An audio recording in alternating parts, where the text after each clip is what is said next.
Sehat semua kan? Oke, sekarang kita lanjutkan ya. Pembelajaran kimia kita hari ini adalah menghitung derajat keasaman larutan atau pH larutan. Jadi kalau kita mencari pH berarti kita mencari derajat keasaman dari larutan. Pada pertemuan yang terdahulu kita sudah mempelajari apa itu senyawa asam, basa, dan ciri-cirinya.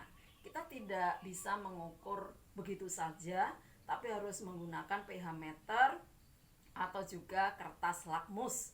Tapi ada yang lebih sederhana anak-anakku. Coba perhatikan larutan-larutan ini anak-anakku. Ibu menggunakan larutan detol atau sabun, menggunakan asam, dan indikator bunga waribang atau bunga sepatu. Nah, ibu larutkan, ini larutannya bunga waribang atau bunga sepatu, kemudian larutan detolnya, dan ini larutan asamnya. Kita bisa menentukan bahwa senyawa itu asam dan basa dengan cara yang sederhana ini. Indikator yang digunakan adalah indikator menggunakan dari larutan bunga sepatu. Caranya mudah, setelah kita larutkan seperti yang sudah kita sepakati kemarin, ketentuannya bahwa jika berubah menjadi biru berarti larutannya adalah basa. Sedangkan jika berubah menjadi merah maka larutannya adalah asam. Nah, sekarang perhatikan, ini larutan dari bunga waribang yang sebagai indikator ibu masukkan ke dalam larutan sabun tadi. Nah, apakah nanti perubahannya sambil kita menunggu perubahannya? Nah, kita lihat dari sampai mungkin sudah mulai akan terjadi perubahan. Sambil menunggu perubahan, kita memasukkan juga larutan bunga waribang ke larutan asam atau asam ya. Nah, nanti apa perubahannya? Nah, boleh juga biar agak ini. Nah, coba dilihat dari atas Mbak Anis. Nah, kalau dilihat dari atas, perubahan yang terjadi pada senyawa yang berubah menjadi biru adalah basa. Nah, sedangkan yang berubah menjadi warna merah itu berarti asam. Nah, kamu lihat larutan asamnya sekarang menjadi merah tua. Ini menunjukkan bahwa asam itu ya memang senyawa asam.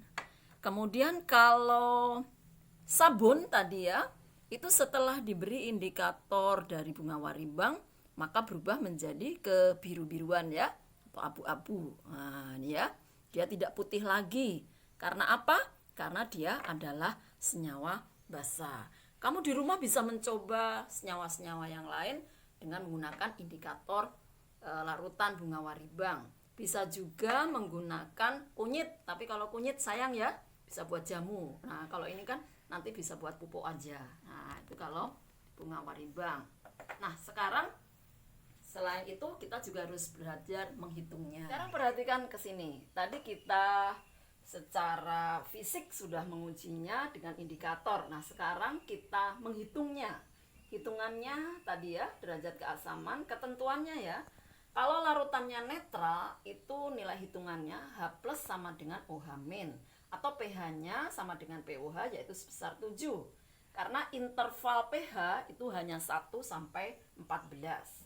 Sedangkan larutan asam jika H+-nya lebih besar, yang H+-nya dilepas lebih besar dari OH-nya, maka pH-nya berarti kurang dari 7. Itu berarti ciri-cirinya larutannya adalah asam. Sedangkan jika larutannya disebut basa jika H+-nya yang mengion lebih kecil daripada OH-nya atau pH-nya lebih besar dari 7.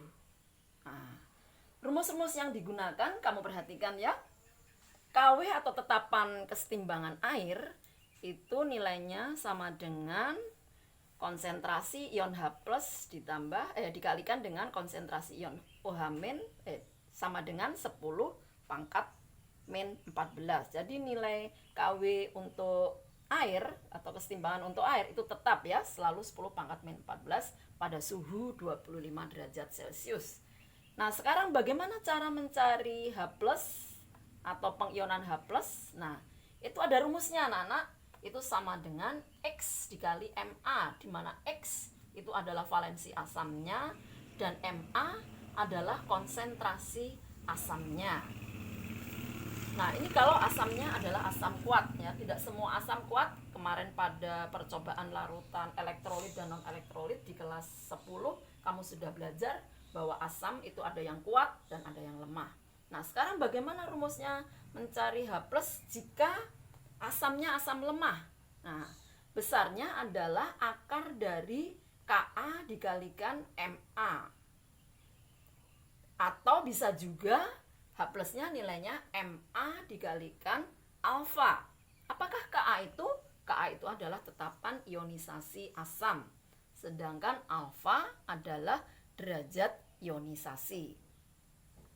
Nah, sekarang bagaimana kalau basa? Kemarin kita sudah belajar mencirikan basa ya. Kalau bisa mengion OH- berarti dia basa. Nah, sekarang perhitungannya. Kalau OH- itu sama dengan X kali Mb. Itu untuk senyawa yang basa kuat. X-nya sama dengan valensi basa dan Mb-nya adalah konsentrasi basa. Berapa nilai OH-nya kalau yang basa lemah? Berbeda ya rumusannya. Kalau untuk basa kuat dan basa lemah. Kalau yang basa lemah OH-nya sama dengan akar Kb dikalikan Mb atau OH- sama dengan Mb dikalikan alfa. Sama ya kalau basa lemah Ka, kalau asam lemah Ka, kalau basa lemah Kb. Nah, itu aja perbedaannya.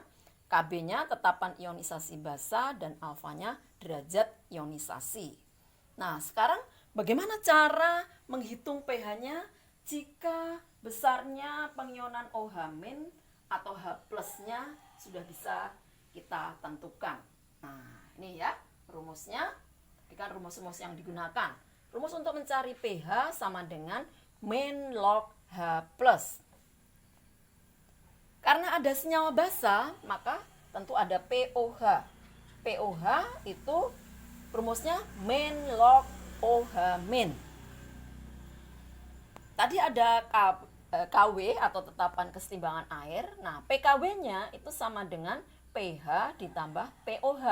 Sehingga kalau dari senyawa basa, kita menghitung keasamannya dengan cara pH sama dengan 14 dikurangi dari POH-nya. Jadi, karena ini untuk catatan kita, kalau PKW itu nilainya pasti sama dengan 14. Karena derajat keasaman, derajat pH yang tertinggi itu adalah 14. Kemudian rumus-rumus matematika ada yang kita gunakan di sini ya. Kalau log 10 pangkat A itu pasti sama dengan A. Dan log A dikalikan B itu sama dengan log A plus log B. Soalnya Ibu mengambil asam sulfat dengan konsentrasi 0,04 molaritas. Nah, ini ya konsentrasinya. Jika dia mengion, asam sulfat itu seperti yang sudah kita pelajari di kelas 10, mengionnya adalah H+ dan SO4 2-. Karena penyetaraan, maka nilainya 2H+.